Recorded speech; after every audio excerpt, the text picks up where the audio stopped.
Radijski sprejemniki. Radijske sprejemnike najdemo vsepovsod okoli nas, v naših žepih, računalnikih, urah, v naših domovih, po ulicah in še na mnogih drugih mestih. Vsak izmed njih služi različnim potrebam, vendar so si med seboj vsi podobni.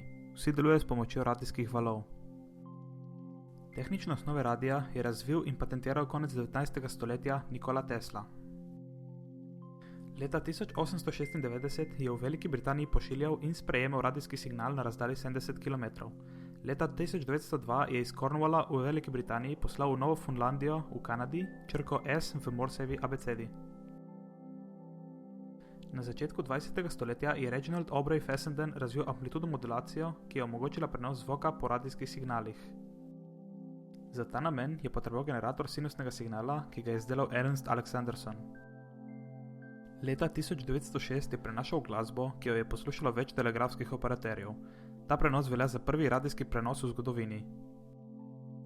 Do leta 1921 je oddajalo radijski signal že 8 postaj, do 1925 pa že preko 600. V Sloveniji začel oddajati Radio Ljubljana leta 1928. Z izumi tranzistorja in integriranih vezij je tehnologija oddajanja in sprejemanja močno napredovala.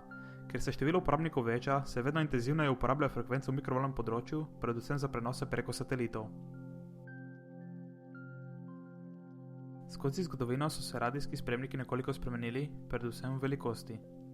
Tako so nekoč izgledali radijski sprejemniki, zelo veliki in verjetno dovolj težki, da jih nismo morali nositi prav kamorkoli. Danes pa so nekateri sprejemniki dovolj majhni, da jih lahko nosimo v žepih hlač. Danes imamo FM radijske sprejemnike, lahko celo v mobilnih telefonih, vendar ti zanje nimajo dovolj velike antene, zaradi česa zahtevajo, da uporabljamo slušalke, od katerih žica se uporabi za lovljenje radijskih signalov.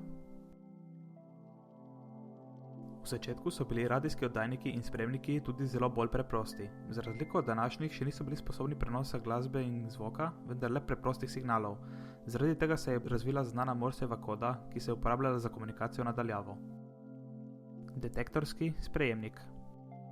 Detektorski sprejemnik je ime za zasnovo prvega uporabnega radijskega sprejemnika, ki lahko iz amplitudno moduliranega visokofrekvenčnega signala izloči nizkofrekvenčni signal. Ime detektor izvira iz dejstva, da so bile prve izvedbe uporabljene le za detekcijo prisotnosti radijskih valov.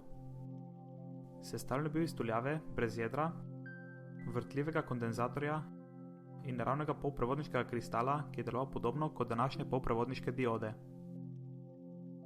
Vrtljivi kondenzator s primerljivo kapacitivnostjo je bil uporabljen za uglasitev nihajnega kroga na določeno frekvenco, v kombinaciji s polprevodniškim kristalom pa je iz kristala izločil visokofrekvenčni nosilni signal. Za uglaševanje je bila namesto vrtljivega kondenzatorja lahko uporabljena tudi tuljava s primerljivo induktivnostjo. Posebnost detektorskega sprejemnika je, da za delovanje ne potrebuje zunanjega napajanja, kot so na primer baterije, temveč zadošča moč radijskih signalov, kar pa je zahtevalo velike in dolge antene. Ker detektorski sprejemnik ne vsebuje očevalnika, je bilo z njim možno poslušati le radijske postaje, katerih oddajniki so bili zadosti blizu.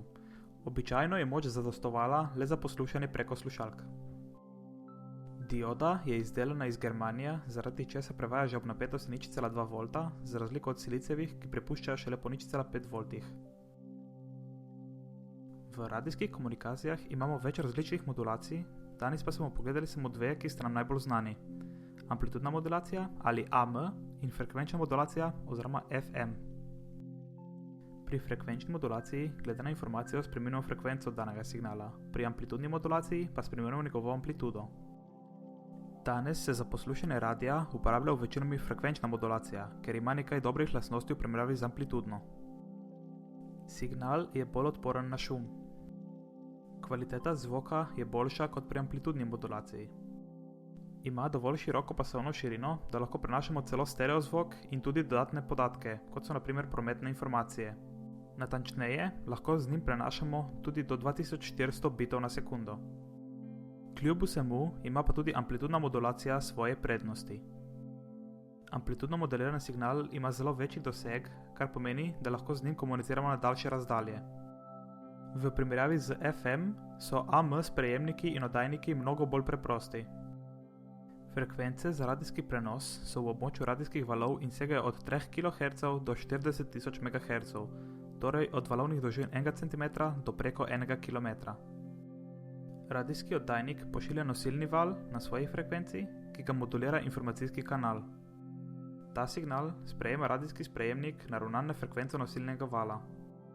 Ker je uporabnikov radijskega prenosa signalov ogromno, oborožene sile, mornarica, letalstvo, telegrafija, telefonija, radijska in televizijska distribucija, je z mednarodnim dogovorom frekvenčno območje razdeljeno na frekvenčna območja za posamezne uporabnike.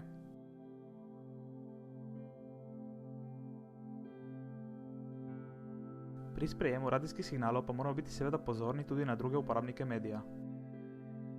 Ko sprejemamo signale, se moramo zavedati, da hkrati sprejemamo tudi velike količine neželenega šuma iz ozračja. Če je šuma preveč, iz sprejetega signala ne moremo več prebrati sporočila in posledično izgubimo informacije. Zaradi tega imamo tako imenovano razmerje signal-šum, ki nam pove, kakšno je razmerje med sprejeto močjo signala in močjo šuma. To razmerje je podano s sledečo formulo. Če je to razmerje večje kot 1:1, to pomeni, da sprejemamo več signala kot šuma in posledično upamo iz njega razbrati sporočilo. To formulo vsebuje tudi tako imenovan Shannonov zakon.